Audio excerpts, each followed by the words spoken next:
సికింద్రాబాద్లోని doctor Narayana college of hotel మేనేజ్మెంట్లో 100% job guarantee 966365 నమస్తే, నేను Keshav. Welcome to Suman TV. ఆంధ్రప్రదేశ్లో పోలింగ్ ప్రక్రియ పూర్తయింది. రిజల్ట్ కోసం అందరూ వెయిటింగ్. కానీ ఎవరి అంచనాలు వారివి.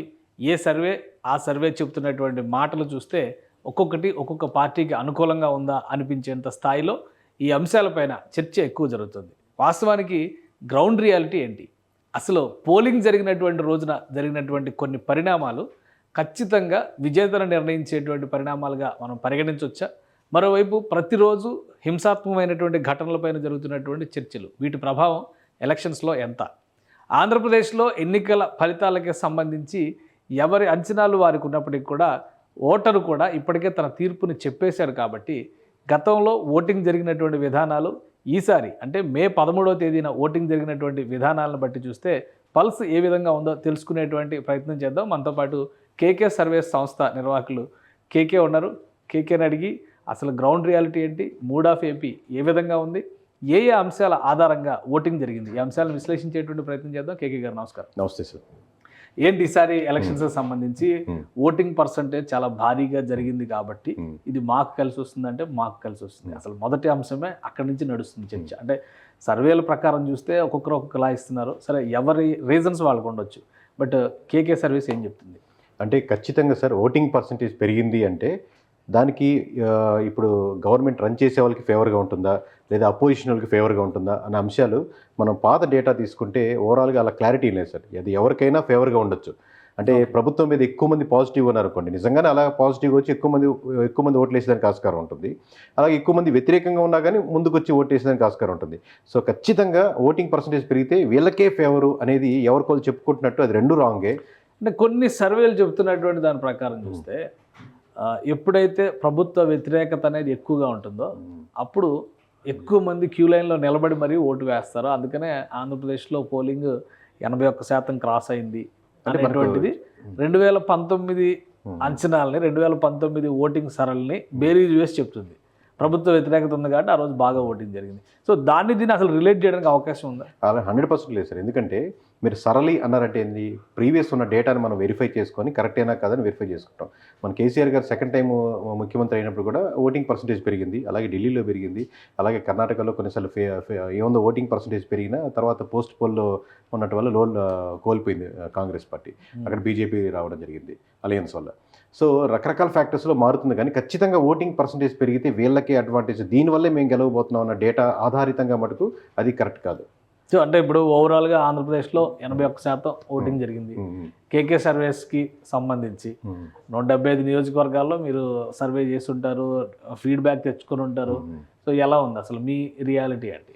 అంటే మనం ఖచ్చితంగా జూన్ 1వ తారీఖు సాయంత్రం 5 గంటలకు ఇప్పటి వరకు చరిత్రలో అంటే ఏ సర్వే కంపెనీ చరిత్రలో దేశ చరిత్రలో లేనట్టు ఎక్స్పీరియన్స్ ఉన్నటువంటి సర్వే కంపెనీగా ఒక సింగిల్ నెంబర్ చెప్పడం జరగబోతుంది సార్. అంటే కూటమికి ఇన్ని అంటే ఇన్ని, టీడీపీ దాంట్లో ఇన్ని అంటే వైఎస్ఆర్సీపీకి ఇన్ని వస్తాయి, లేదా జనసేనకి ఇన్ని వస్తాయి, బీజేపీకి ఇన్ని సింగిల్ నెంబర్ వస్తుంది అని చెప్పడం జరగబోతుంది. సో అది ఇప్పటిదాకా ఎక్కడ జరగలేదు, only single number. Probability minimum to maximum ఒకటే నెంబర్ సార్. +5 -5 +10 -10 టైట్ ఫైట్లో ఎందుకు మేము +10 -10 చెప్తున్నాం అనేది సేఫ్ నెంబర్ సార్. మామూలుగా ఇటు వచ్చినా కానీ ఒక ఎనీ సర్వే కంపెనీ సర్వే చేసిన వాళ్ళకి ఒక అంచనా వచ్చేస్తుంది. సో +10 -10 చెప్తే ఒక సేఫ్ నెంబర్, అటు ఇటు ఎక్స్ట్రీమ్ వచ్చిన ఇటు వచ్చినా మేము చెప్పిన నెంబర్లోనే వచ్చిందని చెప్పేదానికి. అలా కాకుండా సింగిల్ నెంబర్ మీదే వెళ్ళబోతున్నాం అని క్లారిటీగా చెప్పాం. మీరు అడిగిన ప్రశ్నకి వస్తే దీనికి ముందు ఎలక్షన్స్ ముందు జరిగినటువంటి ప్రీపోల్ సర్వే దానికి అది ఒక్కసారి అది చెప్పే ముందర నేను ఒక క్లారిటీ ఇవ్వాల్సింది ఏంటంటే కేకే సర్వేస్ సంస్థ గత ఎలక్షన్స్లో కూడా వర్క్ చేశారు. వాళ్ళు ఒక డేటా ఇచ్చారు, దాని ప్రకారం రిజల్ట్ వచ్చిందనేటువంటి అంచనాలు ఉండడం, ప్రేక్షకుల్లో కూడా దీనిపైన ఎక్స్పెక్టేషన్స్ ఎక్కువగా ఉండడం ఒకటి. మరోవైపు సుమన్ టీవీ కేవలం ఈ సమాచారాన్ని మీకు అందిస్తుంది, అంతవరకే. సమాచార సేకరణ, దాని విశ్లేషణ, దాని ఫలితాల ప్రకటన మొత్తం కూడా కేకే సర్వే సంస్థకు చెందినటువంటి వాళ్ళ రిపోర్ట్ ఆధారంగానే జరిగినట్టుగా గమనించాల్సి ఉంటుంది. అదేవిధంగా ప్రతిరోజు ఏదో ఒక సర్వే రాబోయేటువంటి రోజుల్లో చాలా సర్వేలు రిలీజ్ అయినాయి. బట్ వాటికి ఉన్నటువంటి పాసిబిలిటీస్ ఏంటి, ప్రాబబిలిటీస్ ఏంటి, ఏ అంశాల ఆధారంగా వీళ్ళు ఒక నంబర్ చెప్తున్నారు. ఎందుకంటే ఇంకా కౌంటింగ్కి 10 రోజుల సమయం ఉంది. రాష్ట్ర ప్రజల్లో, ముఖ్యంగా ఓటర్లలో, దేశవ్యాప్తంగా కూడా ఆంధ్రప్రదేశ్లో ఎవరు వస్తారనేటువంటి ఆసక్తి ఉంది కాబట్టి సుమన్ టీవీ ఈ ప్రయత్నాన్ని చేస్తుంది. సో తొలి ప్రయత్నంగా కేకే సర్వేస్తోనే ఈ వీడియోస్ మనం ప్రారంభిస్తున్నాం. కేకే గారు, మీరు ప్రీపోల్ సర్వే గురించి మాట్లాడారు. ఆల్రెడీ ఒకసారి మనం డిస్కస్ చేసాం. క్రెడిబిలిటీ గురించి చెప్పారు కదా సార్, 100% దాని పూర్తి బాధ్యత కేకే సర్వీసే తీసుకుంటుంది. ఆ క్రెడిబిలిటీ, ఆ బ్రాండ్ ఇమేజ్ నిలబెట్టుకోవాలని ఇంత కృషి. ఎందుకంటే ఏ సర్వే కంపెనీకి లేనిది ఒక మాకున్న అడ్వాంటేజ్ డిసడ్వాంటేజ్ ఏంటంటే, మామూలుగా సర్వే కంపెనీలు మామూలుగా ఫ్రీగా చేసే ఉంటాయి. మనం ఫ్రీగా చేసే సర్వే కంపెనీ కాదు, ఎమ్మెల్యే గారి దగ్గర లేకపోతే వాళ్ళ దగ్గర ఎవరైతే సపోర్ట్ చేస్తున్నారో లేకపోతే నెంబర్ మీద ఇంట్రెస్ట్గా ఉన్న వాళ్ళ దగ్గర మనీ తీసుకొని మనం రిపోర్ట్ ఇవ్వడం జరుగుతుంది. ఆబ్వియస్గా సేల్స్ పర్పస్ కోసమే చేసేది. సో అలా అంటున్నప్పుడు 90% మీరు ఏదైతే చూస్తారో ఆ సర్వే కంపెనీ దీంట్లో రావు. నెంబర్ 2, ఏదైనా సర్వే కంపెనీలో ప్రాముఖ్యంగా ఉన్న వాటిల్లో కూడా పీపుల్ కనెక్టెడ్ ఉండి, అంటే కేకేని అభిమానించే వాళ్ళు కేకేని ఇట్లా కనెక్ట్, కేకే బాగా చెప్తాడు అట్లాగా ఇండివిజువల్గా మనకు ఆ బ్రాండ్ ఇమేజ్ కూడా ఉంది పీపుల్ నుంచి. ఓన్లీ క్లయింట్స్కే కాకుండా పీపుల్ నుంచి కనెక్ట్ అయ్యి వీళ్ళు చెప్పేది బాగా చెప్తారనేది. సో ఈ ప్రెజర్తో మనం ఆబ్వియస్గా ఇంకా బాగా చేయాల్సి వస్తుంది అది నిలుపుకోవాలంటే. సో మీరు చెప్పినట్టు పూర్తి బాధ్యత, పూర్తి రెస్పాన్సిబిలిటీ మనం తీసుకుంటూ ఎలక్షన్స్కి అంటే ముందర ప్రీపోల్ సర్వే చేసినప్పుడు ఖచ్చితంగా మనం క్లారిటీగా చెప్పింది ఏంటంటే, కూటమికి 97 సీట్స్ వస్తాయి. అంటే 10,000 మెజారిటీ పైన మొత్తం 175 నియోజకవర్గాల్లో 97 సీట్లు కనపడుతున్నాయి. ఇవి ముందుకు వెళ్ళడమే కానీ వెనక్కి. ఒక్కొక్క విషయం దాన్ని ఆ డేటాను మనం ఇక్కడ ఒకసారి ప్రదర్శించేటువంటి ప్రయత్నం చేద్దాం. ఇది ఓవరాల్గా మూడ్ ఆఫ్ ఏపీ అనుకుంటే, సో మీరు ఆ పార్ట్ మీరు తీసుకోండి, ఈ పార్ట్ నేను చూస్తాను. ఇది వైసీపీ వైపు నుంచి నేను మాట్లాడతాను. మీరు ఇప్పుడు కూటమి ప్రస్తావన తెచ్చారు కాబట్టి మీరు కూటమి వైపు నుంచి మీరు మాట్లాడండి. అలానే లాస్ట్ టైం వచ్చినటువంటి రిజల్ట్ వారీగా కూడా మనం ఒకసారి చూద్దాం. లాస్ట్ టైం 151 అవుట్ ఆఫ్ 175 ఇది వైఎస్ఆర్సీపీ సాధించినటువంటి ఫిగర్. ఇక అప్పుడు టీడీపీ వేరు, జనసేన వేరు ఉంది కాబట్టి, బట్ ఇప్పుడు ఉన్నటువంటి లెక్కల ప్రకారం టీడీపీ అప్పుడు 23 ఓవరాల్గా అన్నింటిలో కంటెస్ట్ చేసింది, బట్ 23 సీట్లు మాత్రమే గెలిచింది. అలానే జనసేన పార్టీ 1/175. ఇది అంటే టోటల్గా వాళ్ళకి వచ్చిన కూటమి అంటున్నాం కాబట్టి మనం 24 సీట్లు కన్సిడర్ చేస్తాం. ఇప్పుడు వైఎస్ఆర్సీపీ లెక్కలో ఒక క్లారిటీ ఉంది. ఇప్పుడు కూడా 175 సీట్లో పోటీ చేసింది. సరే, అక్కడ సీట్స్ అడ్జస్ట్మెంట్ ప్రకారం చూస్తే 3 పార్టీలు కలిసి పోటీ చేసినటువంటి ఈక్వేషన్ కాబట్టి కూటమి అంటే TDP, Janasena plus BJP. So మీ ప్రీపోల్ సర్వే ఏం చెప్పింది? ప్రీపోల్ పబ్లిక్గా మనం చెప్పింది ఓపెన్గా ఏంటంటే, ఇక్కడ కూటమికి 97 సీట్లు కన్ఫామ్ సీట్స్, అంటే మోర్ దాన్ 10,000 ఓట్ బ్యాంకింగ్ మెజారిటీతో ఉన్న సీట్లు సార్ ఇవి. కూటమికి 97 క్లారిటీగా కనబడుతుంది. 97 లెక్క టీడీపీ ప్లస్ అంతే కూటమికి మొత్తం Janasena BJP plus Janasena. So ఈ మూడు కలిపి ప్రీపోల్ సర్వేలో వీటి 10,000 పైన మెజారిటీ ఉంటుందని చెప్పి మనం ఓపెన్గా మనం చాలా ఛానల్స్తో చెప్తున్నట్టు ఇండివిజువల్ నియోజకవర్గాల పేర్లు చెప్పి ఇవి అని చెప్పాము. ఓవరాల్గా ఈ 97 సీట్లలో మటుకు క్లారిటీగా ఖచ్చితంగా మనం ఒక్కసారి స్టెప్ తీసుకున్నాక వెనక్కిపోయేది లేదు. ఈ 97 ఖచ్చితంగా కలుస్తాయి. మీరు ఇప్పటికీ దానికే కట్టుబడి ఉన్నారు. ఎందుకంటే మీరు ఆల్రెడీ ఆ రిపోర్ట్ చెప్పి ఒక 1 మంత్ పైన 2 నెలలు అవుతున్నట్టు దగ్గర 2 నెలలు దగ్గర అవుతుంది. ప్లస్ మధ్యలో చాలా చేంజెస్ జరిగినాయి. గవర్నమెంట్ తీసుకున్నటువంటి డెసిషన్స్ కావచ్చు, మేనిఫెస్టోలు కావచ్చు, అభ్యర్థుల మార్పులు కావచ్చు. సో ఇవన్నీ డీవియేషన్స్ ఉన్నా కానీ 97 సీట్లలో మాత్రం ఎటువంటి మార్పులు ఉండవు. అది కన్సిడర్ చేసే చెప్తాం కదా సార్. ఒకటి చెప్పామంటే అయ్యో ఇది మారిపోయింది, మేనిఫెస్టో వచ్చి మారిపోయింది, డబ్బులు ప్రభావం జరిగింది, వీళ్ళు 3,000 పెంచారు, వీళ్ళు 5,000 పెంచారు, ఇక్కడ తేడా వచ్చేసింది, లేకపోతే ఒక సెక్షన్ ఆఫ్ పీపుల్ తేడా వచ్చింది అనేది ఉండదు సార్. ఒక కన్ఫామ్ సీట్స్ 10,000 పైన మెజారిటీ, అంటే వీటిలో ఎటువంటి మార్పులు ఉండవన్న సీట్లే 97. అంటే తల కిందలు తపస్సు చేసిన ఈ 97 మారవు అనేది. అలాగే వైఎస్ఆర్సీపీకి 23 సీట్లు చెప్పాం సార్. ఓకే, సో మీరు వేసినటువంటి నంబర్ కన్ఫర్మ్ సీట్ అంటే 10,000 పైన మెజారిటీ వైఎస్ఆర్సీపీకి 10,000 పైన మెజారిటీ చెప్పాం. ఓకే, వైసీపీకి కన్ఫర్మ్ సీట్స్ 23 సీట్లు చెప్పాం. అలాగే మీకు ఒక 55 సీట్లు మటుకు, అంటే టోటల్ 5 టేస్తున్నాను, ఎవరికైనా రావచ్చు అని అండర్స్టాండింగ్ కోసం. ఒక 55 మటుకు టఫ్ ఫైట్లుగా ఉన్నాయి. అది ఈ రోజు ఈ క్షణం చెప్పలేము, చాలా పోటాపోటీగా ఉంది. 5,000 అటు ఇటుగా ఉన్న మెజారిటీతో ఉన్నాయి. అంటే ఫ్లో ఎటు మళ్ళీతే అటు మళ్ళొచ్చు. పోల్ మేనేజ్మెంట్ అంటే చాలా మంది మనీ డిస్ట్రిబ్యూషన్ అనే కన్ఫ్యూజన్లో ఉంటారు సార్. అది లాస్ట్ సెక్షన్ పోల్ మేనేజ్మెంట్ అంటే. సో ఇవన్నీ కలిపి ఓవరాల్గా అది ప్రభావం చూపించడానికి 55 సీట్లు ఉన్నాయి అని చెప్పాం క్లారిటీగా. కానీ ఒకటి నా పాయింట్ ఏంటంటే, వైఎస్ఆర్సీపీ చాలా స్పష్టంగా కొన్ని అంశాలను ప్రస్తావిస్తుంది. మళ్ళీ 155+ అనేటువంటి ప్రస్తావనని జగన్మోహన్ రెడ్డి గారు తీసుకొచ్చారు. వాళ్ళకు ఉన్నటువంటి కాన్ఫిడెన్స్ని ఒకసారి మనం విశ్లేషిద్దాం. వెల్ఫేర్ స్కీమ్స్ అన్నిటికంటే దేశంలోనే బెస్ట్ అనేటువంటి ఒక అభిప్రాయంతో వైఎస్ఆర్సీపీ నాయకత్వం ఉంది. దానికి తగ్గట్టుగా బెనిఫిషియరీస్ కూడా చాలా చోట్ల టెస్టిమోనియల్స్ ఇచ్చారు. మేము వాళ్ళ లబ్ధి పొందుతున్నాం అనేటువంటి మాట చెప్తున్నారు. అంతకంటే పెద్ద సర్టిఫికేట్ ఏంటంటే కూటమి ఇచ్చింది ఆ సర్టిఫికేట్. కరెక్ట్. ఆ వెల్ఫేర్ మేము కంటిన్యూ చేస్తాము, ప్లస్ మేము డెవలప్మెంట్ కూడా చేస్తాము, వెల్ఫేర్ ఆపేస్తాం. సో అక్కడ వైసీపీ గత 5 ఏళ్లలో చేసినటువంటి ఏదైతే ప్లస్ పాయింట్ వెల్ఫేర్ అనేటువంటి ఈక్వేషన్ చూస్తున్నామో అది వాళ్ళకి plus అవదా?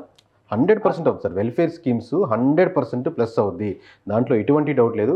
At the same time core TDP vote banking అంటే కోర్ వైఎస్ఆర్సీపీ ఓట్ బ్యాంకింగ్ ఎక్కువ. కోర్ టీడీపీ అంటే ఇప్పుడు ప్రధానంగా వైఎస్ఆర్సీపీ వద్దనుకునే ఓట్ బ్యాంకింగ్ టీడీపీ కన్వర్ట్ అయిందాక అది వేరే విషయం, న్యూట్రల్స్. అలా కాకుండా మేము ఎప్పటికీ వైఎస్ఆర్సీపీతోనే ఉంటాం, ఎప్పటికీ టీడీపీతో ఉంటాం ఓట్ బ్యాంకింగ్ కంపేర్ చేస్తే వైఎస్ఆర్సీపీ ఓట్ బ్యాంకింగ్ ఎక్కువ. ఖచ్చితంగా ఒక వెల్ఫేర్ స్కీమ్స్ పథకాలు కానీ ఆబ్వియస్గా బెనిఫిట్ పొందే. బట్ న్యూట్రల్గా ఉండే ఆడియన్స్ ఎటు మల్లుతారు అన్న దాని మీద ఓట్ బ్యాంకింగ్ మారిపోతుంటుంది. కానీ ఆ వెల్ఫేర్ స్కీమ్స్ మీదే ఆధారపడి ఓట్ బ్యాంకింగ్ ఉంటే మటుకు అది ముందుకు తీసుకెళ్తుంది సార్.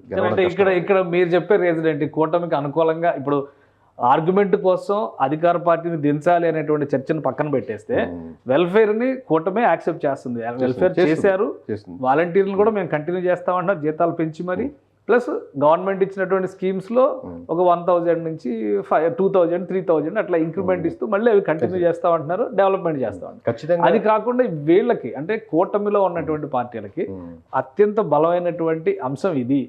వైఎస్ఆర్సీపీ నుంచి డీవియేట్ కావాలి అంటే, ఈ కూటమిలో ఉన్న వాళ్ళకి ఓటు వేయాలంటే ఓటర్ని కానీ న్యూట్రల్స్ని కానీ అట్రాక్ట్ చేసే అంశం ఏంటి? అట్రాక్ట్ చేసే అంశం అంటే వైఎస్ఆర్సీపీ నుంచి తీసుకునేదానికి టీడీపీ చాలా తక్కువ చేసింది సార్, వైఎస్ఆర్సీపీ ఎక్కువ ఇచ్చిందని చెప్పొచ్చు. అంటే మీరు ఒకే అంశం అని చెప్పలేము, టోటల్గా కన్సాలిడేట్గా ఒక 6-7 అంశాలు 8 అంశాలు ఉంటాయి. ప్రధానంగా 1 by 1 చెప్పుకుంటా ఉంటే ఒక రోడ్ల అంశం, ఒక 1% ఓట్ బ్యాంకింగ్, ఇదిగో టీడీపీ మౌలిక వసతులు అనేటువంటి బేసిక్ థింగ్స్, మీరు మున్సిపాలిటీ కానీ రోడ్లు కానీ క్లీన్లీనెస్ కానీ ఇదిగో టీడీపీ మీరు తీసుకోండి, వైసీపీ 1% ఇచ్చింది.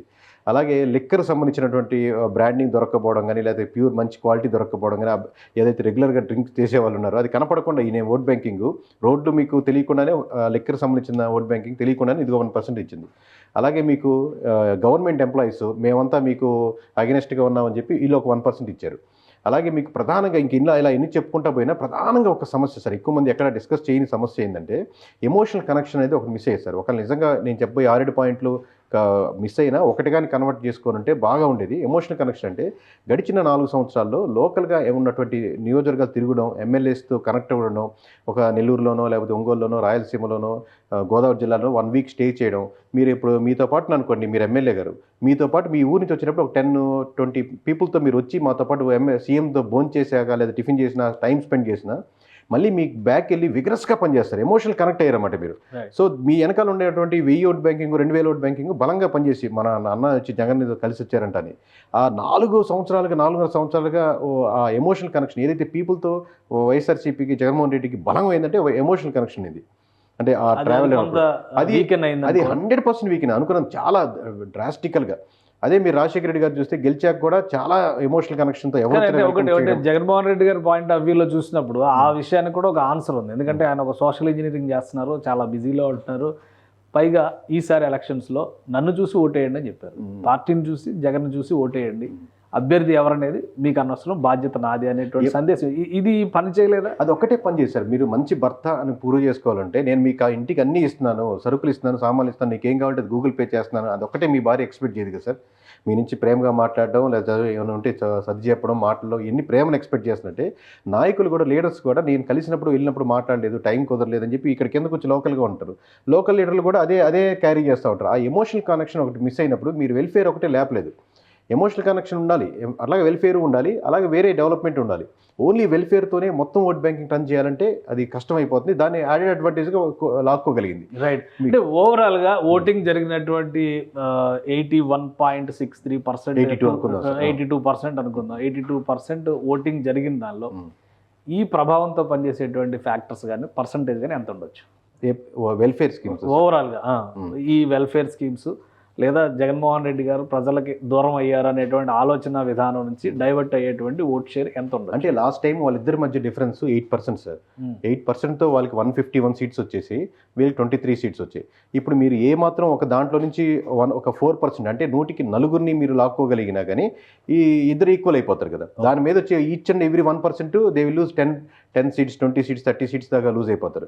అంటే 151 సీట్లలో మీరు గెలుచుకున్నప్పుడు కేవలం 23 సీట్లు మాత్రమే కాన్ఫిడెంట్గా చెప్పగలుగుతున్నారు కేకే అంటే ఎక్కడో సంథింగ్ డ్రాస్టికల్గా మీరు డిఫరెన్షియేట్ జరిగింది. అది ఈ సో అంటే సెక్షన్స్ ఇప్పుడు అన్ని మీ లెక్క ప్రకారం చూస్తే కూడా ఈ 55 పరిస్థితి ఏంటి, మళ్ళీ ఇందులో కూడా ఎక్కువ షేర్ ఇటు వస్తుందా అటు వస్తుందా ఆ లెక్క ఏమన్నా ఉందా? అబ్వియస్గా కీన్గా అబ్జర్వ్ చేస్తున్నాను సార్ 1/1. ఈ రోజుకి మాకు డేటా రెడీగా ఉంది. 55 నియోజకవర్గాలు చెప్పగలను.